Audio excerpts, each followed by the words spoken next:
My dairy farm app download பண்ணணும்னா Google Play Store open பண்ணிவிட்டு my dairy farm அப்படின்னு type பண்ணுங்கள். உங்களுக்கு அந்த க்ரீன் கலர் ஐகான் தெரிய வரும். அதை கிளிக் பண்ணிவிட்டு டவுன்லோட் பண்ணிக்கலாம். டவுன்லோட் பண்ணதுக்கப்புறம் இன்ஸ்டால் பண்ணிவிட்டு கீழே பார்த்தீங்கன்னா சைன் அப் அப்படிங்கிற ஒரு ஆப்ஷன் இருக்கும். கீழே லாஸ்ட்டில் இருக்கு பாருங்கள், சைன் அப் அப்படின்ட்டு இருக்குது. அதை கிளிக் பண்ணிங்கன்னா உங்களுடைய மொபைல் நம்பர் என்டர் பண்ண சொல்லி கேட்கும்.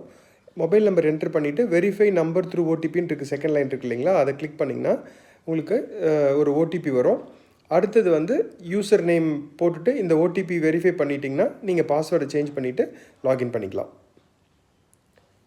அடுத்த வீடியோவில் இதில் இருக்கிற மெனுவில் என்னென்னலாம் பெனிஃபிட்ஸ் அப்படிங்கிறத பற்றி நான் உங்களுக்கு எக்ஸ்பிளைன் பண்ணுறேன்.